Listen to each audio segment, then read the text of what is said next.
Please welcome to the Bop Bible Podcast, Bonnie McKee. We were wild. I was supposed to tour with the Jonas Brothers. I felt like I was being held hostage. Cool, this is a flop. Oh my God, being indie is so hard. I sort of had my 8 Mile moment where I just looked in the mirror and was like, you're gonna solve this puzzle. Yeah, I kind of got a bit of a reputation for that one because that's unhinged. Hello, everyone, and welcome to the Bop Bible Podcast.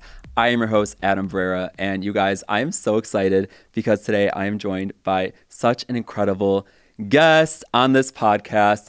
Not only has she written 10 number one hit singles, such as California Girls and Teenage Dream by Katy Perry, Dynamite by Taio Cruz, and Hold It Against Me by Britney Spears, but she's also gained a fan base of her own through her original music, which I am looking forward to talking to her about. Please welcome to the Bop Bible Podcast, Bonnie McKee. Hi, how's it going? Thank you so much for joining us today. Thank you for having me. Of course. How's your day going? How do you feel? Good. I'm feeling really good, actually. Yeah. I'm so excited to talk to you. I don't know if you knew this before, but my goal with this podcast was to just dissect iconic pop music eras. And so before I began it, I put a poll on my social media asking my audience to vote for the album that they thought was the true pop Bible between 1989 by Taylor Swift and Teenage Dream by Katy Perry, just because those were the two albums growing up I always saw people refer to as the pop Bible. Yeah. And they voted for Teenage Dream. Oh my gosh. And so that was the first, because of that was the first album I dissected in the very first episode of the podcast. Amazing. Yeah, so it's just truly an honor to have you here today. Thank you. Someone who not only was behind that iconic era, but so many pop music eras. Thank you so much. Thank you. Of I'm course. happy to be here. And I love talking about pop music. I could talk about it all day long. Yeah. Oh, me too. So this is perfect. So I really want to start with the beginning of your music journey and coming out to LA because you grew up in Seattle, correct? Yeah. Okay. And then what originally brought you to LA? Was it just to pursue music? Yeah. I started writing songs when I was 12 or 13. I made a demo and I gave it to everyone I knew. I had a CD burner and I thought that I was my own little record label because I could do 4 of them at a time. And I was like, oh my gosh, I'm so professional. Burned a bunch of CDs, gave them to everyone I knew. And then someone I knew at school babysat for someone that knew someone in LA. It was very out of the blue. And I came down to LA and they played my demo on Mornings Eclectic on NPR. And there was a bidding war and I ended up getting a record deal. So nice. I moved down here by myself at 16 years old and I've been here ever since. That's crazy. That's so young too. I know. And that CD you were talking about, that's the Trouble album, correct? Yeah. Mm-hmm. Okay. Yeah. Okay. So what was it like getting signed to Warner at such a young age? Oh man. I mean, I felt like all of my dreams were coming true. I felt like all of my problems were over. I know it's oh, you were 16. How many problems could you have? A lot. I had a lot of problems. I had nothing left for me in Seattle anymore. Had kind of a rough go at it. So I felt like all of my problems would be over. And then, I was thrown to the wolves a little bit and I had to learn everything the hard way, of course. But it was a dream come true and I learned a lot. And I'm really grateful for the experience. But, the first run was a rough one, for sure. For sure, yeah. Yeah, but you already had the album done before signing then, correct? Yeah. Okay, so there wasn't really, was there any A&R going on at the time? Yes. So I had written everything, but I didn't know I didn't even know what a producer was. I didn't know, I had no idea what a producer was, a mixer, A&R. I didn't know what any of the lingo was because I was really coming out of left field. But I had the songs written that I had written just on piano and got my friend to play guitar on it, And so we re-recorded everything and produced everything. And I had the pleasure of working with Rob Cavallo, who is a legend in his own right. He did Green Day and Michelle Branch and the Goo Goo Dolls and all these people. So I learned a lot about just the recording process working with him. Trouble comes out and you're at this point 18 years old. And the album doesn't do as well as the label wanted it to. What were some of the conversations going on with you and the label at the time?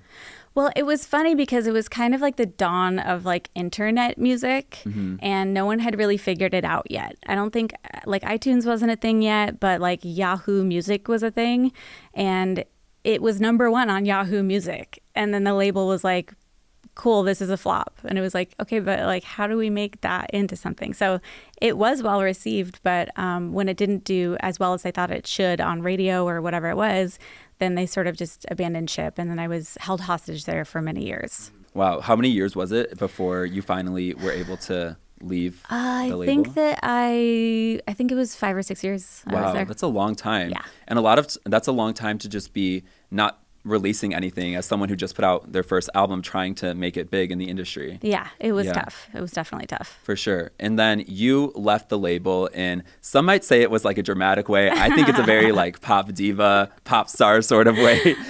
Could you explain how you left the label? Yeah, so I felt like I was being held hostage and I wanted out. It was either like, because I was writing new demos, I was getting better, I was really honing my craft, and I was a better songwriter than when they had first signed me. And so I was sending all these songs in and no one was responding to my emails or answering my calls. I went from being like industry darling to like nobody picking up. And so I wanted to send a message. So I went down to the smoke shop on Hollywood Boulevard and I bought a dagger that had a tiger on the handle with a red bejeweled eye. And I went to the CEO's house in the middle of the night and I burned a CD of my best new songs and I stabbed it into a tree that was right in front of his front door. So it would be the first thing he saw when he walked out in the morning. Because I figured, look, he's either going to listen to it and like take me seriously or he's going to drop me and then I can just do whatever I want, you know? So he did the latter. I got what I wanted. I did get dropped. Yeah. But yeah, I kind of got a bit of a reputation for that one because that's unhinged. That's insane. Oh, absolutely. Yeah. But definitely sent a message for sure. You got what you wanted. You got out of the contract. And then what led into you deciding to start writing for other artists after that? I mean, I really kind of did it out of necessity. I was like, I didn't even know what a publishing deal was. I didn't know anything about that. But I was working with a producer and he was just about to sign his first publishing deal.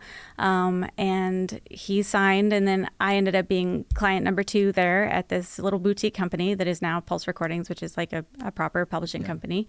And I just saw him like writing for this person and that person. And I was like, oh, that's a job where like people write songs for other artists. Like, you know, you always assume that the artists write the songs themselves, but it takes a village to write a hit, you know? And so I was like, well, let me in there. I was kind of like annoying kid sister where I was like, I can do that. I know how to do that. And so I went from singing demos for like a couple $100 a pop to, you know, trying to get my hands dirty and really learn about what it was like to co-write. Because that was the other thing. I wrote the whole album myself, so I didn't know anything about co-writing. And that is like a skill that you have to learn. It's about compromise. It's like kind of an ego death. And so I just, you know, kept my head down and honed my skills. Yeah, absolutely. For anybody listening, could you explain how a publishing deal differs from a standard recording contract that they get from a label? Yeah. So a label deal, like a record deal, is for an artist. Like an artist will sign a deal and they'll, you know, pay to make the album and all of that. And then a publishing deal is kind of like a publisher is like an agent for a songwriter. So they'll set up sessions for you. They'll be the middleman between you and the labels, and the labels will tell them what they're looking for, and you know they'll sort of give you assignments and set you up with other producers and writers and stuff. So they're kind of like an agent for songwriters. Absolutely. Okay. And then you start working with Pulse Recordings. How long had it been at that point since you had left Warner and started working with Pulse? How many years? Maybe like 4 or 5 years. Okay. Yeah. Okay, nice. And then I want to talk a little bit about your early days of writing with other artists, because you had written for 2 very big TV stars. You wrote for iCarly's Miranda Cosgrove, and you wrote for Gossip Girl's Leighton Meester. And so is there a reason why at the start the publishers were having you work with these big TV stars? I think it was just like they were making records, and I feel like, you know, TV was like the teenage TV shows were really thriving at the time, like on the CW and whatever. And so it made sense. And like, obviously I had a female perspective and I was their age.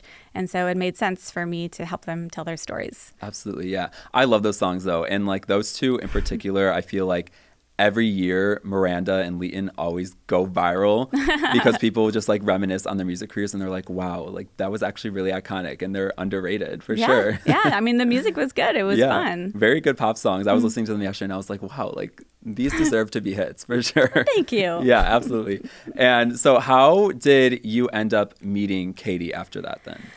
Well, while I was still signed, I met Katy when I was, I guess, 18, 19. And we were both broke artists. We had both had record deals, but were like, spent all of our advance. And so we were selling our clothes at a thrift store. And we met in line and we were both being rejected and we kind of bonded over that. And then she knew my work, where she knew like the deep cuts on the Trouble album. And I was like, oh, wow. Like I had never been recognized in public before. So that was like awesome. That's crazy. The first person to recognize you. Another artist, Katy Perry. Like, And I didn't have any friends my age, really. I didn't have a whole lot of friends because I had just moved out here. I didn't go to school. I didn't graduate high school. I got kicked out of high school. That's a whole other story. But so when I came to LA, I was just surrounded by like men in their 40s in suits. I didn't have a lot of peers. And so when I met her and she also did the same thing that I did and was really good at it, I was like, oh, like I think we're going to be fast friends. And we were. For sure. Yeah. And how did that lead then to collaborating in the studio? Well, we were friends and we would like party together or whatever. And then I got dropped and she got re-signed. Okay. And she went on and did One of the Boys, and that was a huge hit. And then it was like my first experience of like watching someone I know get famous and being like, whoa, like dreams really do come true, So it was definitely inspiring for me to see. And then I was like, meanwhile, going off and writing songs for the Leighton Meesters and the Elliot Yamins of the world. And then she started on the second album and she called me in to work on it. And what was the first song you guys wrote for on Teenage Dream? Part of Me.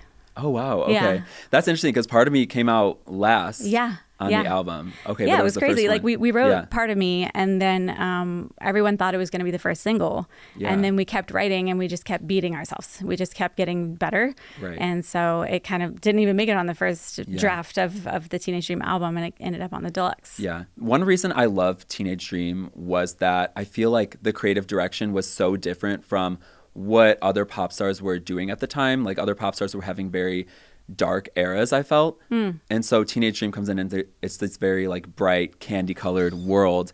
So was this something that was going on while you were recording while you guys were writing the album? Were these conversations that you were having, like Katy was saying, oh, I want this album to be like bright and colorful. And were you guys talking about what it would look like creatively?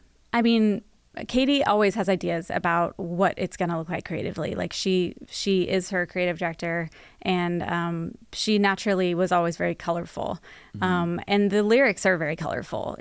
I think one thing that I noticed when I went and checked out her music before, when we first met, was that I was like, oh, she has really visual lyrics, and so do I. And so we automatically just had like a very similar style in songwriting.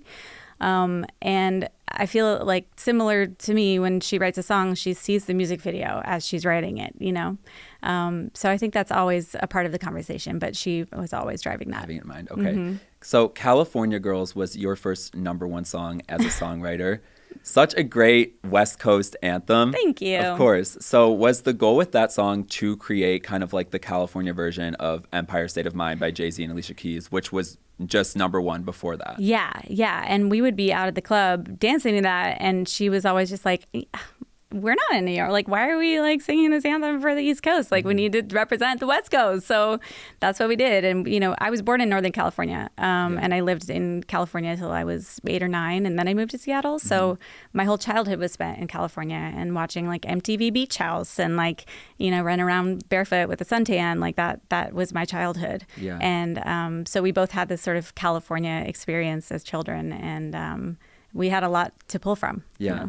Truly such a great summery pop song. Really like one of the songs of the summer from 2010. It was amazing. And the fact that you're a California girl, she's a California girl, Snoop Dogg, California girl, like all these California girls Snoop Dogg together. Is definitely a California girl. Yeah, I love that. So then California Girls goes #1, as I said, like one of the songs of the summer of 2010. And then Teenage Dream comes out and also goes #1. And I want to ask you a little bit about Teenage Dream, because this was a song that took a while to sort of get right, correct? Oh, yeah. Yeah. Yeah. It was maybe the hardest song I ever wrote. So what was that process like? And do you remember when it clicked to you that this idea for Teenage Dream came to you, and then you brought it into the studio? So Teenage Dream was a difficult one to write. But I think it was one of those ones where the track was done, the melody was 80% there, and we knew that there was something special. And we had a few different versions of it that were kind of like they were fine. And any one of them could have worked, you know, like one of them was like Try Me On, where it was kind of like Dress You Up in My Love, where it was all like fashion references, which is very Katy, very camp, you know. But there was like a little more depth to this one. And so we were just kind of beating our heads against the wall for so long. And we finally settled on one where Max Martin was like, okay, this is done. We cannot spend any more time on this song. We have already spent so much time writing this fucking song. So they went up to Santa Barbara to record everything and like keep writing. And I wasn't sure if I was invited yet because I was like kind of new into the crew, you know? Right. But while they were gone, I was like, I know Max Martin said not to write anymore on it, but I'm just going to see what I can do. So I sort of had my like 8 Mile moment where I just like looked in the mirror and was like, you're going to solve this puzzle, bitch. Yeah. And I started thinking about like what it felt like. It felt young. It felt like new love. And I thought about, you know, my first boyfriends in high school and like my fantasies of what my first love would be like when I was in middle school and stuff, and thinking about like Leonardo DiCaprio or whatever it was at the time. And I remember like my first real life boyfriend in high school, like the moment of like realizing I could be vulnerable around somebody. Because I think when you're dating, when you're young, everyone's nervous. Like you're constantly nervous. Everything is embarrassing. Everything is scary. And when you can get to a point with someone where you can not be wearing makeup and they still think you're pretty, I think that was like a realization to me where I was like, yeah, that's like when you know it's love, like when you can really be comfortable with somebody like that. Yeah. And so I was thinking about that, and then I was like, like what era was that? I was a teenager, and I was like, the word teenager is such a good word. It evokes so much in just a few syllables, but it was too many syllables because the melody was already written. So I cut it down to teenage, and then I was thinking about like wet dreams or whatever, and I was like, you know, teenage dream makes sense. Yeah. Do you remember when Katy decided that she wanted that to be the title and how you felt for the album?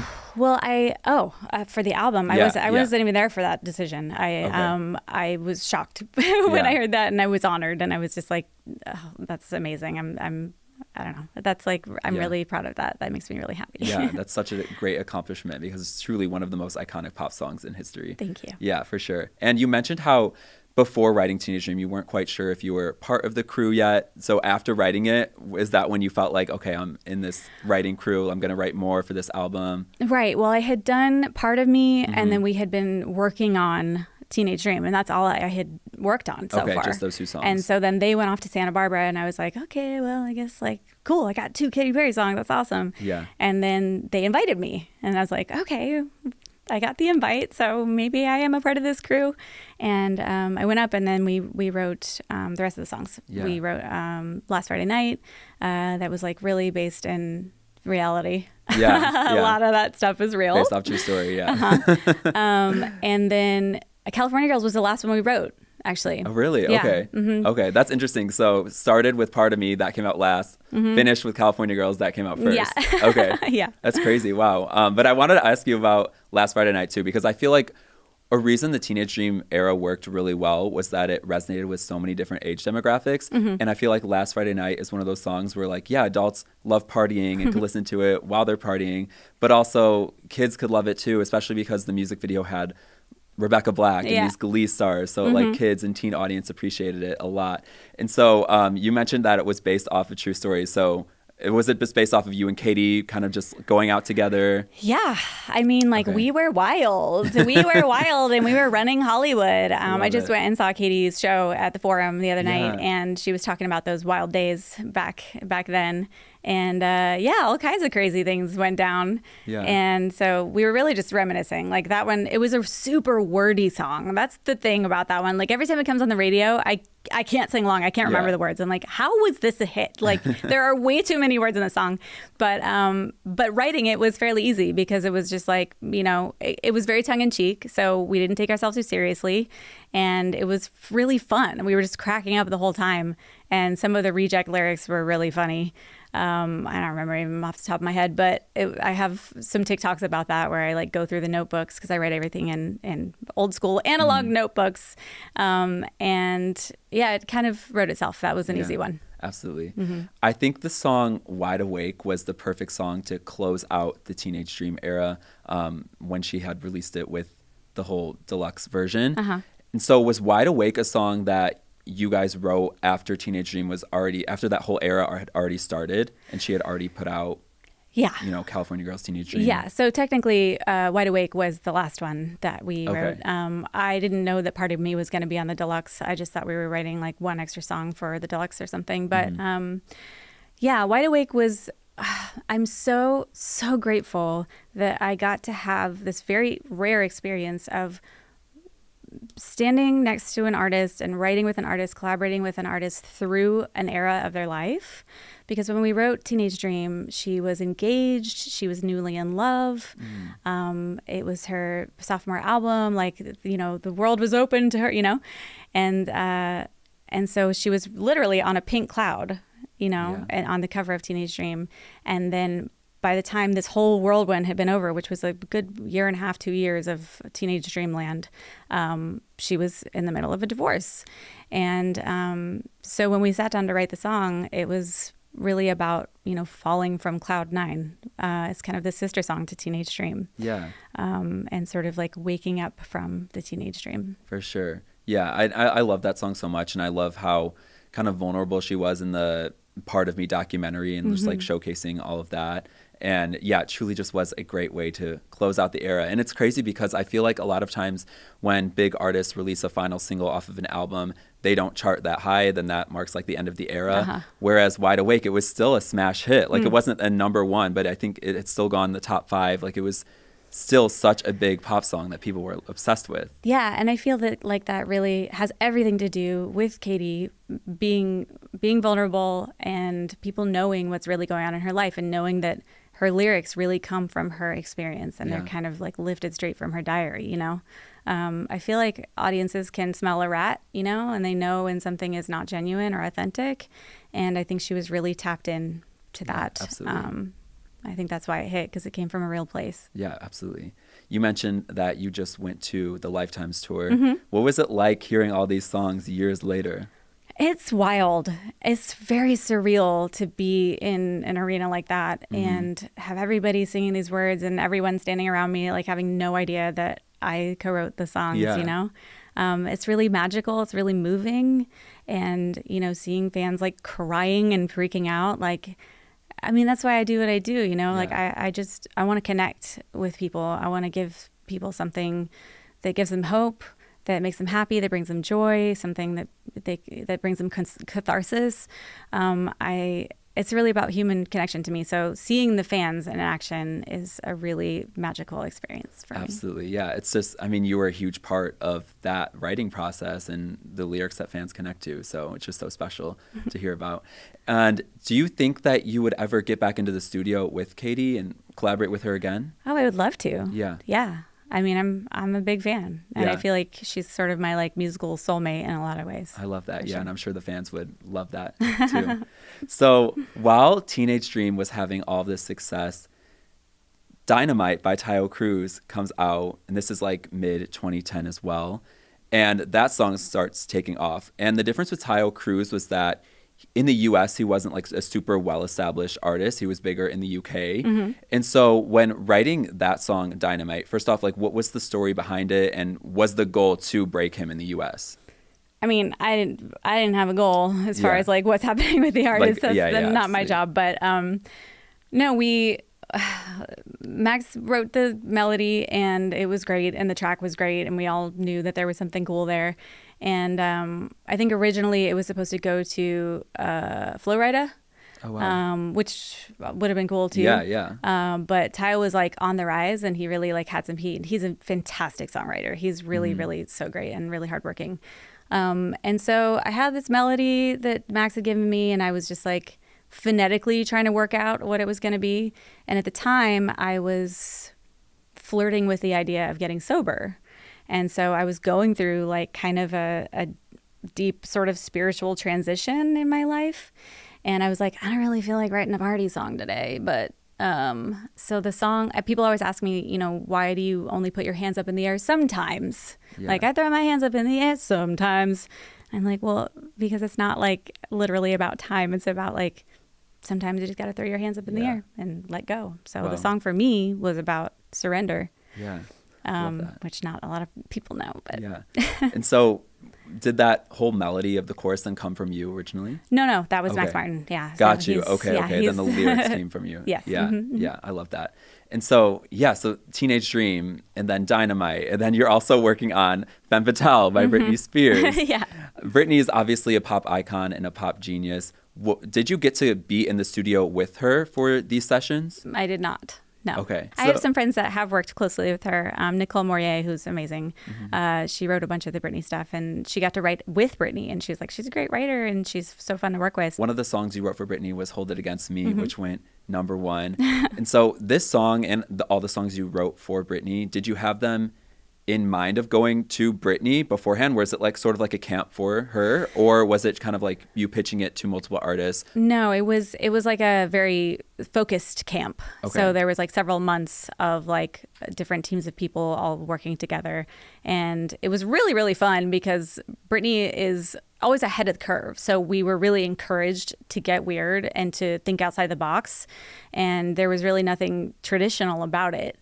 And I mean, I just still can't believe that I got to write it for Britney Spears, iconic, because I grew up listening to her and idolizing her, Yeah, such an accomplishment for sure. And so after having all these #1 hits, you start releasing music again as a solo artist. You sign with Epic Records and release American Girl in 2013. And so what was the decision-making process for you with like deciding to embark on this artist journey again after not releasing an album yourself since Trouble? Well, the goal of me writing songs was always to be a stepping stone to be an artist again. I mean, I never stopped being an artist, but I knew that I needed to like have a name for myself and like get my name out there and sort of maybe mend my reputation a little bit after pulling that knife stunt. And I also knew I needed to hone my craft, because I think that, part of the big reason that the first album didn't do anything was because it was the first songs I ever wrote when I was like 14, 15 years old. So I really was just like earning my stripes and honing my craft and learning how to craft a hit song. Yeah. And then I had the connections then where I was like, okay, I know everyone at all the labels, like I have good relationships. And so the time had finally come for me to step back into the spotlight. Yeah. So at the same time, though, you were still writing for other artists. I think this was 2013, so it was during the Prism era. So yes. You were writing for Prism and also working on your own music. So what was that like, trying to both be a songwriter for other artists, but also work on your own material? It was kind of hard because both of those jobs are full-time jobs. Being a professional songwriter is a full-time job if you want to do it right. And then being an artist is a full-time job. So I was definitely pulling a lot of doubles. And like, I remember when we were in the studio writing Roar, I had to get there early because I had to like approve a music video like via Zoom or Skype or whatever it was back then.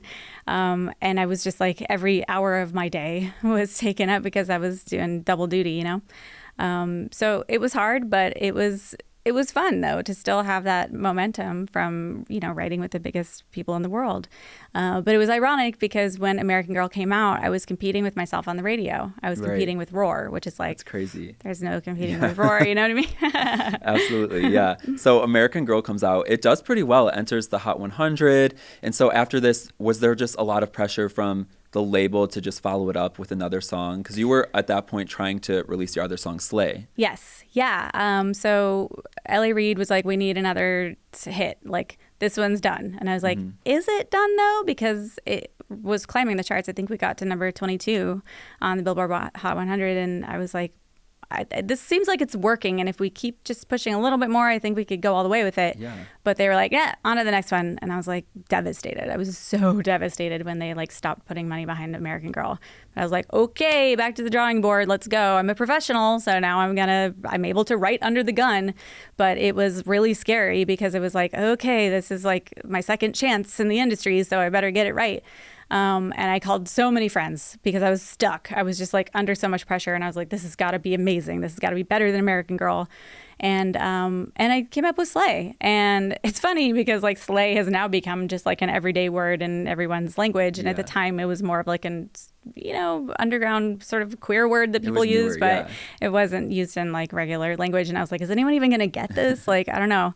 And then I toured with it. Well, I was supposed to tour with the Jonas Brothers is what happened. Yeah. And then they broke up. Yeah. Yeah. The day before the tour started. Yeah, I can't even imagine how that felt for you because you had just put out American Girl, so excited to just embark on this new music journey.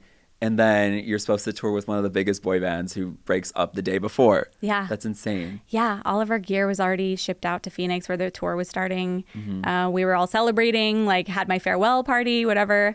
And then the day before they were like, yeah, no, everything's canceled. That's crazy. And it is crazy because that would have completely changed the trajectory of my career. Absolutely, yeah. And so what was the next step after that then with the label, when they were like, okay, this tour isn't happening, where do we go from here? Yeah. Well, I think that they were like, oh yeah, I knew I needed to go on tour. I knew I needed to make something happen right away. So I called Amy from Carmen, who is now known as Queen Herbie. Yeah. And we were friends. I had written on their album and everything. And I was like, I heard you're going on tour. Like, you need an opener. Let's go. And so I managed to finagle this tour. And I played all of these songs on tour. And I met so many fans. And it was so much fun. It was amazing. And then halfway through the tour, L.A. Reid was like, yeah, I don't think that Slay is a hit. And then I called my manager and was like, I don't want to do this. I can't do this again. I've already been held hostage before. Yeah. I got plenty of other stuff going on. I got plenty of money right now. Like, I'm just going to do this myself. I don't want to deal with this. So I left the label, and then I put out Bombastic. That was my first independent release. That's awesome. I mean, that's great that you were able to get out of that deal and not be held hostage like you were before. You had already gone through that before. Yeah. Well, I had a great manager at the time. Yeah, Troy Carter that's was awesome. That's awesome. And so, so Bombastic comes out, your first independent project in 2015, correct? So what was that like? Obviously nowadays it's very different promoting music as an independent artist, but in 2015, what was it like promoting that independent project? It's crazy. Like, I think about it, like I try to remember because these days it's a full-time job. Oh my God, being indie is so hard. It is so much work. You have to be a marketing genius. You have to be able to talk on camera. You have to shoot it. You have to edit it. You have to, all this stuff. And I'm like, well, how did I do this before? Because the Bombastic EP charted. It was in the top 10 on iTunes and I think Billboard on indie releases. So I really don't even remember. I just am like, how did that happen? I have no idea. I think I just still had a lot of momentum from American Girl, so people were like paying attention. So at this point, you had already had a pretty well-established fan base. I mean, for being able to chart with Bombastic, chart with American Girl. And so as an independent artist then, what was your next step after Bombastic? There was like a few years in there where I kind of went dark, where I kind of lost hope a little bit. And I sort of needed to recalibrate and figure out what I wanted to do, who I wanted to be, if I wanted to keep being a songwriter. Because that's where people wanted me. But then there was a big shift in the music zeitgeist where it was no longer my wheelhouse, which is like, classic pop anthems, sparkly, upbeat, whatever. Things sort of changed. Things shifted where it was like a lot of Drake. It was Lorde. It was Billie Eilish. Like things were more down-tempo. It was more sort of bedroom pop. And I was just like, I don't know where I fit. Like, I don't know. I think I just need to take a break. Because there was a time when I would go in the studio to write and I would just like burst into tears. I just was like, I don't want to be here. I don't want to do this. And I had also been going so hard for so long without a break. Like I was really running myself down. And so I took a break and I was in a really horrible relationship too, which like didn't help. So I sort of just like, had a mental breakdown for a few years. And then once I got out of that relationship, then I sort of rediscovered myself. With your music. Yeah. And I rediscovered like who I wanted to be and what I stand for. And then once I got on TikTok, that changed everything for me because I feel like there was so much, there's such a community there. Yeah. And so when people started finding me through my talking about songwriting stuff, they were like, what happened to Hot City? What happened to Slay and Forever 21 and all these songs that I had toured with but never released because Epic still owned the masters? And I was like, these kids really actually want to hear these songs and they remember them and they have tattoos of the lyrics and stuff. And I was like, I miss that too, and I want to put that out too. And so they really were the ones that encouraged me to put out Hot City finally. Yeah. So Hot City was an album that you started working on under Epic, and originally they had owned the songs. And the songs started leaking at one point, right? To the fans. Okay. Yeah. And what was your reaction to that? Because as an artist, I can't imagine how it feels like when you're working so hard on something and then it just ends up leaking. It sucks. Yeah. And, I was so devastated when those songs leaked because I always kind of had a dream that they would see the light of day. Mm-hmm. But things have changed a lot as far as, fandoms and leaks and stuff like that. But I really, in my head, was like, well, if it leaks, then it can never come out. And so thanks for that, guys. I was pissed. Yeah. But because it's my own, it is a different story if I write something for another big artist and then that leaks, then they won't touch it, because it's taken away the element of surprise or whatever. I also don't like the element of surprise being taken away from me. Please don't leak songs. If you get a hold of them, please don't do that. However, in this particular case, the fans had been waiting. I hadn't put anything out in years. And it was, I think, just a cry for help. Yeah. And, I'm glad that it happened the way that it did, because I found a forum where it was 500 pages long of all these kids talking about these songs and trading the leaked demos and even bootleg recordings from the Carmen tour. Yeah. And so it really showed me how hungry they were to hear these songs. And that gave me the confidence to revisit them.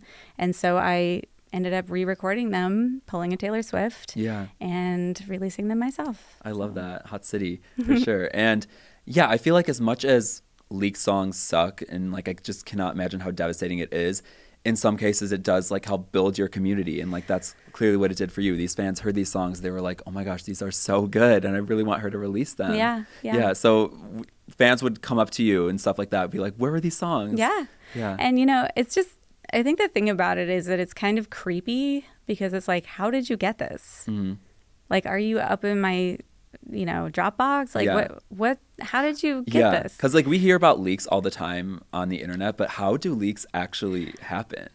I don't know. I think that, sometimes when things are being pitched for sync and stuff, that's where people use your song in a commercial or a TV or movies or whatever. And so it kind of gets passed through a lot of hands. And so there's interns and there's this person and that's that person. So it'll just be kind of sitting in a random person's inbox. And if they happen to be a fan, then, You decided to re-record Hot City. Was this process harder than you thought it was going to be? Yes, definitely. Because on the one hand, I wanted to refresh it and make sure that it still felt modern, but had the nostalgia that I know that the fans wanted.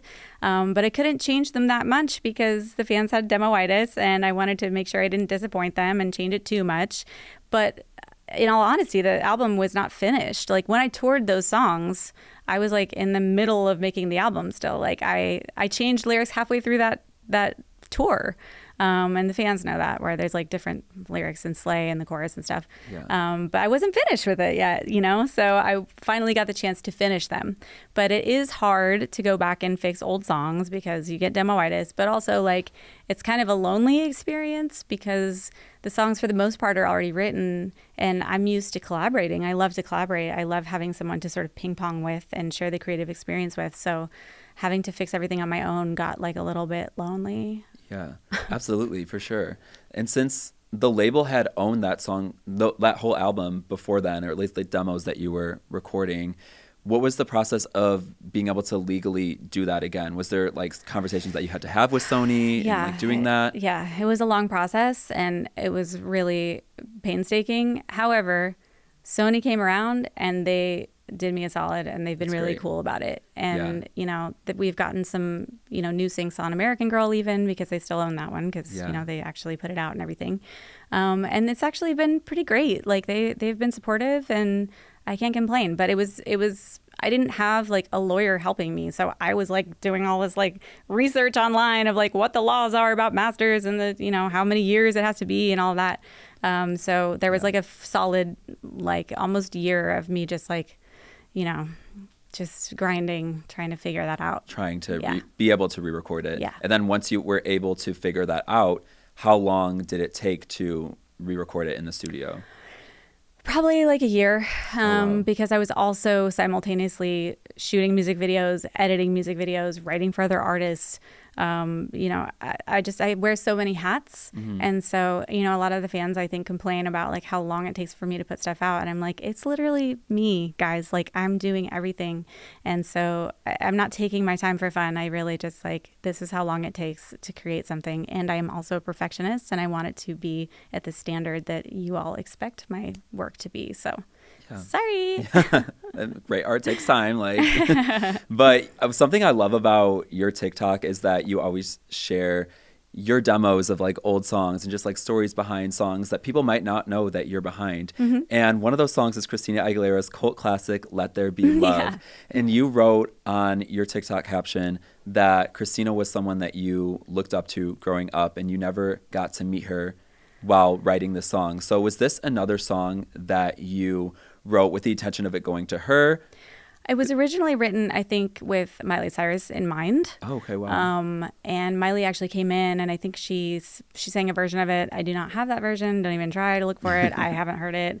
I don't think we even finished it. It was just not for her. Like, she was going in a more sort of, it was just a totally different direction. If you listen to that song versus what she ended up putting out, what was it, Bangers? Yeah, completely different. Completely different. Yeah. So it just like didn't make sense. But it went to Christina, and I'm so, so proud to have a Christina cut. I love her so much. I like, as a kid, well, I mean, we're like the same age pretty much, but growing up, I would try to match her runs and learn every word to her song. And I love all of her visuals. I feel like she's like a true blue artist. Something I want to ask you about is, because you've written with two of my favorite pop girls, Ava Max and BB Rexa. Ava with the song Naked, and that's one of my favorites off of her album Heaven and Hell. And BB with the song Heart Wants What It Wants off of her self-titled album. And so me, just as a fan of them, I would just love to know the process of writing those songs. Yes. Naked was originally, I wrote that one in my dark era for myself. Wow. When I was like having my mental breakdown. Yeah. That was a song that I wrote for my own project. And I was just like so insecure at the time. And I really was like, I just like, whatever, I'm not ready to put music out. I can't do this.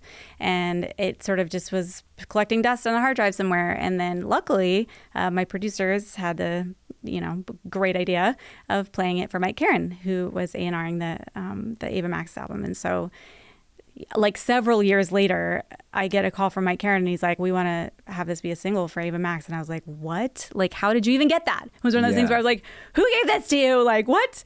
But I was like, you know what? It was a vulnerable song too for you. Yeah. So Yeah, definitely. So, I went in with Ava, and we rewrote it to kind of like fit her perfectly. Okay. She's also a fantastic writer and a fantastic singer, and I'm a huge fan and just a sweetheart of a girl. Funny too. What a character. And she ended up cutting it, and it was a single. And it was one of those ones that I was like, wow, I had kind of given up on that one, and I guess I didn't like see in it what everybody else saw. And so it was like validating to be like, okay, like maybe I'm just too hard on myself sometimes, Yeah, I love that song. As a fan of hers, I feel like that song really holds that album together. So after I found out that you were behind it, I was like, that just makes so much sense because these lyrics are great. Thank you. Yeah, and then Heart Wants What It Wants by BB Rexa, I love too. Yeah, I love that song. BB is a riot. Like, she's so insanely talented. She's a fantastic songwriter. Most of that was written when I walked in the room. I just came in to like sort of doctor things and polish and help with the angles and whatever, but that song was mostly written. And then also the other song I did on the album was Miracle Man, which I think that one is my favorite. I love Miracle Man, and I feel like nobody talked about it. And that is a bop and a half. Like Miracle Man, justice for Miracle Man. That whole album, honestly, like the whole like pop rock dance vibe that she was going for, like if you get it, you get it. Like, dude, she was like really on a Fleetwood Mac tip, and I was like, this is like, it was some good stuff. Yeah, like I feel like there is like some really classic impressive songwriting on there. I only did 2 songs on there, and I did very little on them. But just the body of work is really impressive, and it's one of my favorite things that she's ever done. For sure. So justice for Vivi. Yeah, on absolutely. That one. Can we expect you guys to work together again? I'd love to. Yeah, no, I love Vivi. That's awesome. So right now you're working on your Hot City Deluxe. Can you tease anything coming out? Any release dates? Anything? Well, I actually just announced that I have Kaisa featured on Electric Heaven. Awesome. So that's very exciting. We're going on tour in August, and I'm really looking forward to that. We shot a music video that I'm in the weeds editing as we speak. And I included 5 songs that the fans had said that they were upset that they weren't included on the original Hot City. So the whole album is curated by the fans.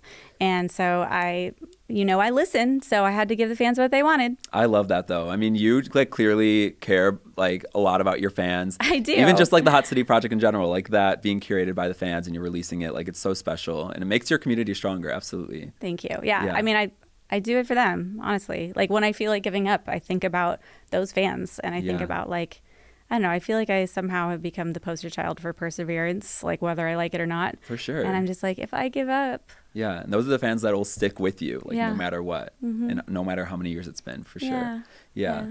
And something I love about you is that you're always thinking about your visuals and stuff like that. So you said you recorded a music video, mm-hmm. filmed a music video, and you're editing it right now. Mm-hmm. So do you edit everything? Are you very hands-on with the editing process then? Yes. I can't even imagine. Wow. Yes. Oh my God. Hot City almost just put me in the ground. Yeah. I edit all my music videos, and it's exhausting, but I have a vision, and I also direct or co-direct every music video that I do, and I'm the only person that knows. And I feel like every time I've tried to delegate and explain to someone this is how I want it to be, it's just I just know that I'm the one to do it. But it takes me so long because I'm combing through every second. Very time consuming for sure. Yeah. But in the end, you'll like it. Exactly. Yeah. Absolutely. So obviously a huge part of this podcast is dissecting pop music eras. And I have to know from you, since you have been involved with so many iconic eras, what for you defines a pop music era?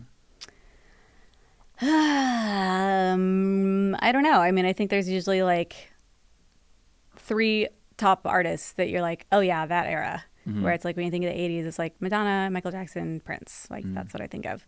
Or the 90s, it's Nirvana and Pearl Jam and whatever. I feel like there's I don't know, every pop music goes in 5-year cycles. And so it also is connected to the economy. So when you hear the term recession pop, that means that things are not going great in the economy and people want something that's uplifting. Whereas when the economy is booming, people have a little more room for introspective music. Mm-hmm. But sad songs in a sad era, it is too much for everybody. So everyone's kind of turning to pop music to escape. So that's where recession pop comes from. That makes sense. I think about COVID and Dua Lipa's Future Nostalgia basically owning that era because everybody was stuck inside and wanted to just think about dancing in the club. Exactly. Yeah. Yeah. Are there any up and coming songwriters that you would like to shout out? Yes. Liam Bennion, I think is my fave. Yeah. He actually, I met him because he was a president of my fan club when he was 12 years old. And he started sending me songs during the pandemic when he was 15. And I was uh-oh at first because I was oh, you're my fan. I just want to keep it fanny, because I don't want to have to tell you that your songs suck, right? And then he sent me songs and they were amazing. And I was wait, what? And now he's got all kinds of cuts and he's a proper songwriter in the industry it's and making a name for himself. Yeah, and he's so sweet too, and he's so young. No, he's my little baby. Truly such a great ear for pop music. For sure. Yeah. He knows his history. Absolutely. Mm-hmm. So Hot City Deluxe coming very soon. Mm-hmm. Where can fans find you to get all of the updates? I'm on all the socials. It's just my name, at Bonnie McKee. And I'm going on tour with Kaisa in August. So come on down. We're doing the Midwest.